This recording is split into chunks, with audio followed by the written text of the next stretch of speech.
여러분 반갑습니다. 오늘은 민간경비 8번째 시간입니다. 이번 시간은 아주 간단한 내용 한번 다뤄보겠습니다. 한국의 치안 여건의 변화와 방법 실태, 이런 쪽으로 한번 살펴보는데, 한 10분 이내에 끝날 걸로 예상이 됩니다. 아주 간단한 내용입니다. 대한민국에서 치안 여건은 어떻게 변화되었는가 크게 살펴보면 범죄 형태가 굉장히 다양화되었다. 그에 비례해서 경찰 수사 장비 같은 것도 굉장히 현대화되었다. 이렇게 볼 수 있겠습니다. 특히 이 부분 범죄 형태가 어떻게 다양화되었는가, 이 부분은 좀 잘 알아두실 필요가 있을 것 같아요. 예를 들면 우리 민간경비 시험 문제에 다음 치안 여건의 변화와 가장 거리가 먼 설명은 이렇게 낼 수도 있겠죠. 자, 그래서 일단은 가정 파괴범, 청소년 범죄나 여성 범죄가 증가했다. 이런 건 여러분 별도로 설명이 필요 없을 겁니다. 그렇죠? 요즘 여성 범죄자들도 많이 늘었죠. 그 다음에 청소년 범죄도 늘고 있습니다. 그 다음에 사이버 범죄가 증가했다. 이 사이버 범죄는 주로 해킹, 그 다음에 컴퓨터 바이러스 유포, 이런 것들이 되겠습니다. 그 다음에 인터넷 물품 사기인데, 인터넷 물품 사기를 사이버 범죄로 볼 수도 있겠죠. 지금 사이버 수사대에서 하는 접수된 사건 중에서 가장 많은 것이 인터넷 물품 사기입니다. 물품을 팔겠다고 해놓고, 돈은 보내면 물건 안 주는 이런 형태가 한 60% 정도 차지한다고 해요. 이런 것들이 굉장히 많죠. 그래서 여러분 사이버 거래할 때는 반드시 직접 만나서 거래를 하거나, 아니면 중간에 돈이 에스크로라 그러죠? 돈을 예를 들면 직접 보내지 않고, 예를 들면 옥션에 보내면 옥션에서 다시 물건을 보내고, 옥션에서 또 물건이 보낸지 확인되면 옥션에서 돈을 보내주는 그런 행태를 해야 되겠죠? 에스크로 제도가 보장되는 그런 거래를 해야 그런 걸 예방할 수 있습니다. 그 다음에 강도범이나 살인범죄가 진행화되고 흉포화되고 있다. 이렇게 보시면 되겠고요. 고의정 사건 같은 경우는 보면 자기 전 남편을 아주 교묘한 방법으로 살인했죠. 일반적으로는 그냥 그 고의정에 관한 살인범일까 아닐까? 애매하죠. 그 다음에 자기의 자식, 전 남편의 자식도 죽였는데, 그 죽인지 안 죽인지 사실은 불명합니다. 굉장히 어렵습니다. 구분하기가 이게 범인이다 아니다 판단하기 굉장히 어려운 그런 정도로 진행화되고 있죠. 그 다음에 경제범죄가 증가하고 있습니다. 그래서 경제범죄는 주로 사기, 횡령, 배임을 말하는데, 우리나라의 경우에 사기 고소 사건이 일본의 100배 정도 됩니다. 그래 얼마나 우리나라는 사기 사건이 많습니까? 제가 감히 말씀드리건데, 대한민국은 사기 공화국이라도 과언이 아닐 정도로 사기 사건이 너무 많아요. 사기를 치는 놈도 많고 사기를 당하는 분도 많아요. 물론 사기 치는 놈이 나쁜데, 사기를 당한 사람들도 다소 좀 문제가 있을 수 있습니다. 사람이 너무 순박해. 마음이 너무 착해요. 자기 마음처럼 생각하고 상대방 말이 현혹돼. 그러면 사기를 당하는 거예요. 그 다음 무슨 그에게 돈을 준다. 예를 들면 그에게 수익을 보장한다. 이런 거 많잖아요. 다단계. 그 다음 유사수신. 이런 것도 전부 다 경제범죄에 속합니다. 그런 것들이 굉장히 증가하고 있고, 그 다음 아동청소년 대상 성범죄가 증가하고 있죠. 요거는 아동청소년이 범죄 주체가 되는 거고, 요건 아동청소년의 성범죄의 어떤 객체가 되는 거예요. 이게 대표적인 것이 바로 N번방, 박사방 사건이 되겠죠. 또 다크나이트 사건 같은 게 있습니다. 다크웹 사건, 다크나이트가 다크웹 사건이죠.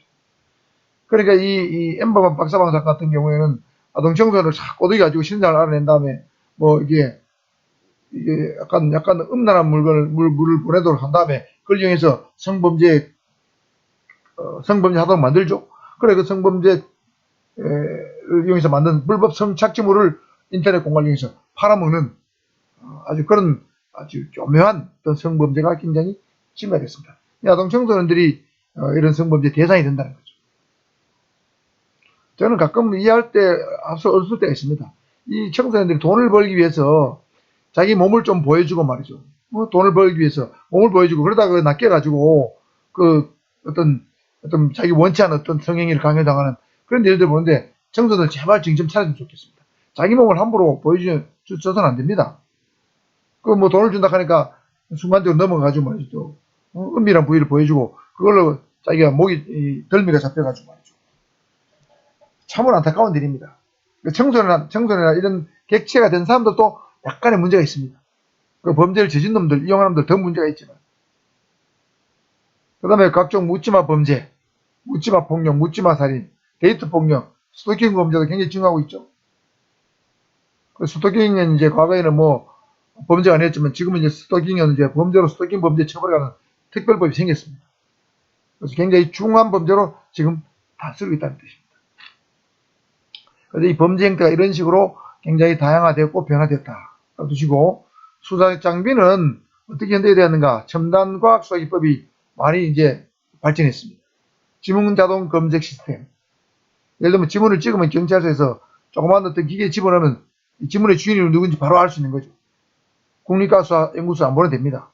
그 다음에 거짓말 탐지기를 굉장히 넓은 분야에 확대를 하고 있습니다. 옛날에는 강력범죄의 경우에만 거짓말 탐지를 하였는데 지금은 가벼운 절도범, 폭력범까지도 예를 들면 진실을 밝히기 어려울 때는 거짓말 탐지 검사를 활용하죠. 그 다음 CCTV 판독 시스템, 자동 판독 시스템이죠. CCTV 판독을 위해서 어떤 전문적인 어떤 요원들이 지금 예를 들면 있습니다. 그 다음에 구청 같은 데면 구청하고 경찰서 합동 CCTV 어떤 관제센터도 만들어두고 그런 것들이 많이 발전한 거죠. 그 다음 CCTV 자체도 기술이 발달해서 어떤 소리가 나거나 움직임이 있으면 바로 영상을 촬영하고, 그죠? 그 다음에 모니터하는 사람한테 소리를 알려주고 해서 즉시 현장 대처 가능하도록 그렇게 발전했죠. 그 다음에 컴퓨터 그래픽을 이용한 몽타주 활용소를 합니다.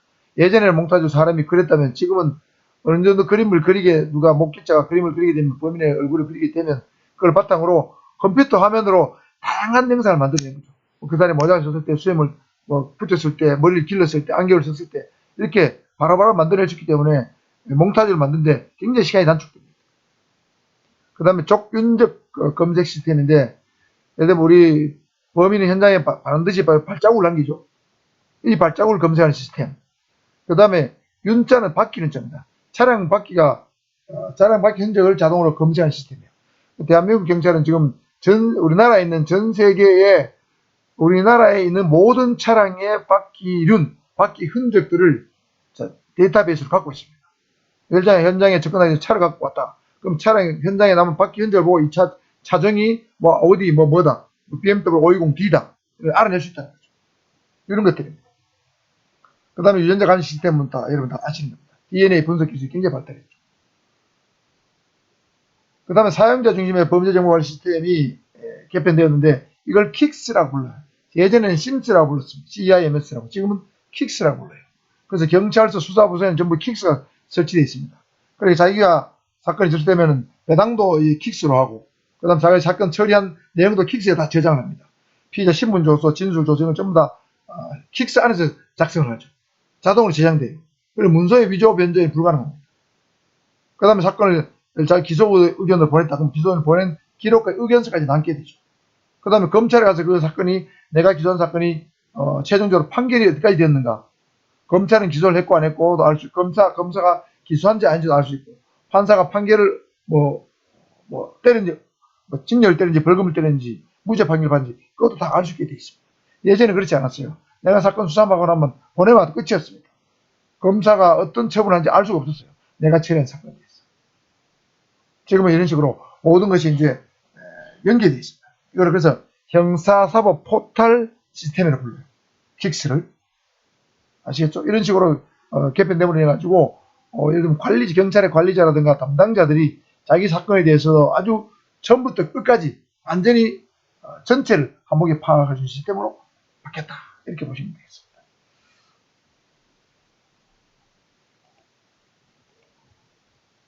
그 다음에 경찰 방범 활동의 한계입니다. 경찰 방범 활동이 왜 잘 안 되느냐, 왜 한계에 부닥치느냐, 이런 이유입니다.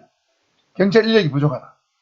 현재 경찰 인력은 2020년 기준에서 약 한 12만 명 좀 넘습니다.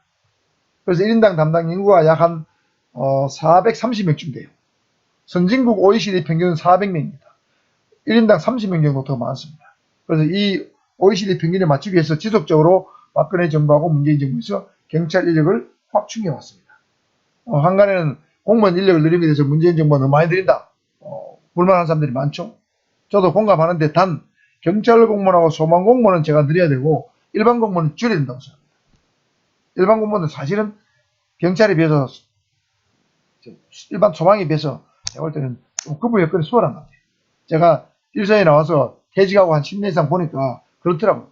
동사무소 가다 그렇고, 구청에 가서 봐도 그렇고, 저는 경찰을 해봤지 않습니까? 25년 해봤는데 경찰관이 가장 힘들어요. 제가 해보니 그렇더라고. 그리고 사실은 제 자식들한테는 경찰관 해라고 하고 싶은 마음이 안 들 정도입니다. 스트레스도 많이 받고 주야가 바뀌는 근무를 하고 주치자로부터 말이죠. 스트레스 많이 받고 더러워서 못할 정도입니다. 그 다음에 경찰의 공권력은 또 약하죠. 그러니까 이 경찰관이 굉장히 힘이 들어요. 이리는 담당 인구도 역시 많고 인력이 부족하면 당연히 질 높은 서비스를 제공하기 어렵죠. 그 다음에 방범장비 부족 및 방범장비의 노후화입니다.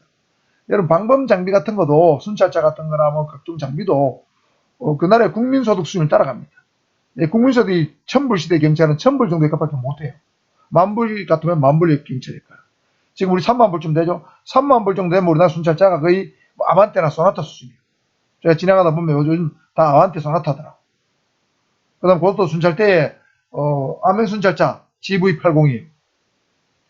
G90을 사줄 수 없지 않습니까? 10,000불 시대에 G90을 경찰에 보호할 수 없겠죠? 그렇지 않습니까? 그러니까 그 수준에 그 나라의 경제 수준에 맞춰서 경찰 장비도 발전하는 거예요. 그러니까 이 경찰 장비도 사실은 예를 들면 한국형 대지권 같은 것도 더 빨리 개발돼야 되고 한국형 권총도 개발돼서 범죄자를 쉽게도 잡아하고 공권력을 좀 더 적극적으로 쓸 수 있도록 만들어줘야 되는데 그런 것들이 부족하죠. 그 다음에 고정관념으로 주민의 이해가 부족합니다. 아직도 경찰에 대한 불신이 많이 있습니다. 경찰이 그동안 경찰의 국민의 신뢰를 받기 위해서 많이 노력했지만 아직도 일지순사의 이미지, 그 다음에 과거 권위주의 시대의 경찰의 어떤 그 이미지 이런 것들이 남아있어서 경찰이 올바르게 신뢰받기 행동을 하더라도 한두 건 잘못된 어떤 사건이 터지면 또 역시 경찰이 어쩔 수 없어. 뭐 이런 말을 하는 거죠. 그래서 짭새, 짜발이 이런 말들을 들으면 저는 기분이 별로 안 좋지만 그런 말이 결국엔 경찰에 대한 불신을 저는 예변한다고 생각합니다. 그런 말이 없어졌을 때 결국에는 경찰은 국민의 사랑을 받고 있다. 저는 그렇게 생각합니다. 그 다음에 타 부처 업무 협조 업무가 증가하고 있습니다. 예를 들면 경찰의 4대학 척결 운동을 하고 있는데 뭐 가정폭력, 학교폭력, 성폭력, 그 다음에 부정불량식품 단속입니다. 그런데 부정불량식품 원래 경찰 업무가 아닙니다. 원래 이건 식품의약품안전처 업무입니다. 식품 전문가가 거기 있어요. 그 다음에 자치단체에 시군, 구청에 식품위생과가 있습니다. 그 사람들 업무입니다. 식품위생과에 식품위생 업무를 전담하는 특별사법 경찰관리가 있습니다. 그 사람들이 단속해야 돼요.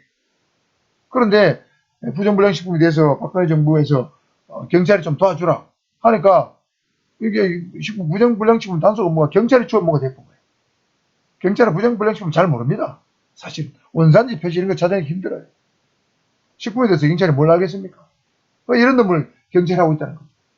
그 다음에 요즘 코로나 시대를 맞이해서 코로나 업무로 인해 가지고 초창기에 경찰 업무가 굉장히 증가했어요. 예를 들면 뭐 코로나 확진자가 뭐 병원을 안 간다 뭐 이런 게 있으면 경찰이 가서 같이 이놈을 강제로 데리고 이 사람 강제로 데리고 병원을 가야 되는 거예요. 경찰이 합동으로 협조해야 될 업무가 많아져. 합동 출동을 해야 돼요. 지원해야 될 업무가 굉장히 늘었어. 코로나가 아니라면 하지 않아도 될 일 경찰이 하는 게 많다는 거죠. 이런 것들이 굉장히 늘었죠. 그 다음에 총기 사용이 굉장히 어려움이 있습니다.